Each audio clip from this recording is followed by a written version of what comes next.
Assalamualaikum warahmatullahi wabarakatuh. Perkenalkan, nama saya Fatma Naulil Muna, nomor NIM 200808634, kelas Pendidikan Biologi 2B, Fakultas Sains dan Teknologi UIN Wali Songo Semarang. Pada praktikum acara ke-6 ini, saya akan melakukan pengamatan, sampling, dan karakterisasi pada tumbuhan Pteridophyta atau tumbuhan paku. Berikut tujuan dari praktikum. Berdasarkan perbedaan morfologi, tumbuhan paku dapat dibedakan menjadi 4 kelas, yaitu Psilophytinae, Lycopodinae, Equisetinae, dan Felicinae. Berikut asal sampling dari tanaman Pteridophyta. Yang pertama, ada spesies dengan nama latin Atherium sp. Spesies ini dapat ditemukan di tanah, tempat yang lembab, tanah yang berbatuan, atau bahkan di tepi sungai. Spesies ini termasuk ke dalam paku sejati karena memiliki vernasi bergulung atau ental mudah bergulung. Organ inilah yang membedakan paku sejati dengan paku yang lain. Batang dari Atherium terlihat tegak dan berkayu, berbentuk bulat, panjang, dengan permukaan kasar. Terdapat rambut-rambut uniseluler yang berwarna coklat, muda, agak kehitaman, dan mudah lepas saat disentuh. Atherium mempunyai daun yang berupa daun majemuk, tersusun atas sekitar 10 pasang daun. Pada spesies ini ditemukan adanya kumpulan spora yang terletak di bawah daun.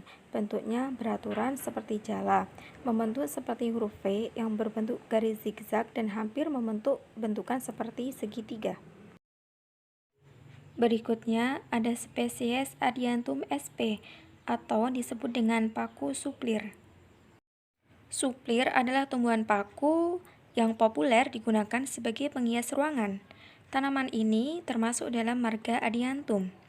Suplir memiliki penampilan ental yang khas, yang membuatnya mudah dibedakan dari jenis pakuan yang lain.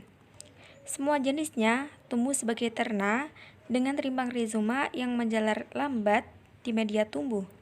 Rimpang tumbuh di sela-sela batuan yang berhumus. Tumbuhan ini jarang dijumpai tumbuh di daerah datar, karena biasanya tumbuhan ini menyukai tumbuh di sela-sela tebing, tembok, atau batang pohon. Tumbuhan ini memiliki akar serabut. Akar ini mencari hara dari humus dan terkadang cukup dalam menembus tebing atau tembok. Sebagaimana paku-pakuan yang lain, ental tumbuh dari rimpang dalam bentuk gulungan ke dalam seperti tangkai biola. Tangkai ental cenderung berwarna hitam, mengeras ketika dewasa, dan mengkilap. Helai daunnya khas, berbeda dari banyak pakuan yang lain karena tidak berbentuk memanjang simetris, tetapi cenderung tidak simetris dengan variasi membulat, segitiga, atau segi empat.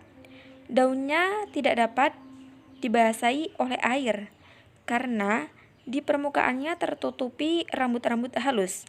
Dari sinilah nama ilmiah Adiantum dibentuk, karena berarti tidak terbasahi. Paku suplir memiliki spora yang berada di dalam sporangium. Kumpulan sporangia berada di sisi bawah pada bagian tepi daun fertil, agak terlindung oleh lipatan tepi helai daun. Tangkai entalnya khas karena berwarna hitam dan mengkilap, kadang-kadang bersisi halus ketika dewasa.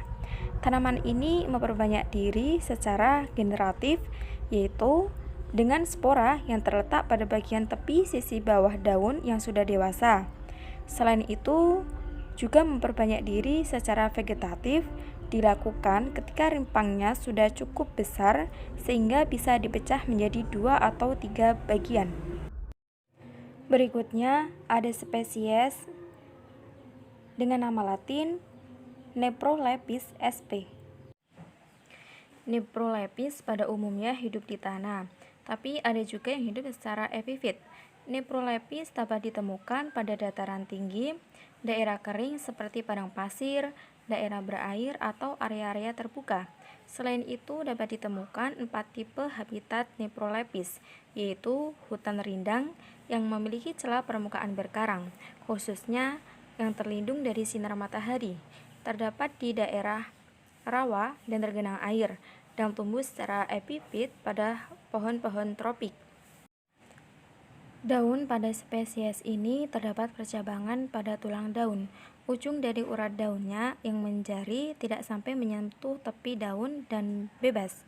Pada ujung urat daun terdapat sporangium yang tertata dengan rapi di sepanjang tepi daun. Batang Nephrolepis berbentuk bulat, tetapi pada spesies ini terdapat seperti lekukan di permukaan sepanjang batang tersebut. Umumnya merupakan tanaman kecil dengan sedikit daun, tingginya kurang dari 0,5 meter.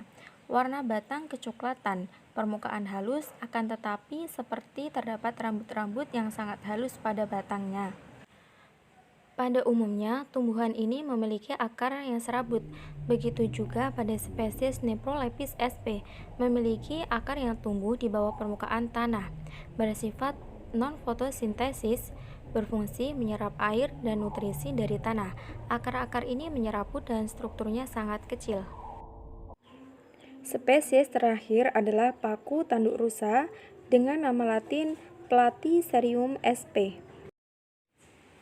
Paku tanduk rusa adalah sekelompok tumbuhan paku epifit yang semuanya tergabung dalam marga Platycerium. Tumbuhan ini memiliki penampilan yang khas karena memiliki dua tipe ental dengan fungsi dan bentuk yang jelas berbeda. Dengan salah satu tipe entalnya, yaitu bercabang-cabang, berbentuk seperti tanduk rusa. Paku ini juga dikenal sebagai simbar menjangan. Paku ini dapat dijumpai tumbuh liar di berbagai penjuru daerah tropika maupun subtropika dunia. Epifit sejati dengan akar lunak bergerombol yang melekat pada batang pohon atau bebatuan. Akar ini tumbuh pada rimbang lunak, namun liar dan sulit dipotong dan tumbuh pendek, cenderung tidak menjalar. Ental agak tebal, tumbuh dari rimpang, dengan dua tipe bentuk, yaitu tipe steril yang melebar menutupi rintang berbentuk perisai dan tipe fertil yang menjuntai berfungsi sebagai pembawa spora yang terletak di sisi bawah daun. Ental steril biasanya bercangkap ke atas dan dapat menangkap sisa-sisa daun tanaman inang sehingga menjadi humus yang terperangkap pada bagian dalam perisai. Dengan demikian, ental ini memiliki fungsi sebagai pelindung rimpang dan dapat menyediakan lingkungan lembab dan hara bagi akar. Ental yang menjuntai dapat bercabang-cabang mendua dan dapat mencapai batang 1 meter bahkan lebih, tergantung dari jenisnya. Paku tanduk rusa memiliki spora yang terdapat pada sporangia yang terlindung oleh sori yang tumbuh menggerombol di sisi bawah ental fertil yang dapat menyebabkan flek berwarna coklat pada daun. Pola-pola dan posisi sori ini menjadi salah satu ciri pembeda antara jenis-jenis Platycerium yang lain. Sekian hasil sampling dan karakterisasi pada tumbuhan Pteridophyta. Sekian dari saya, terima kasih. Semoga bermanfaat. Wassalamualaikum warahmatullahi wabarakatuh.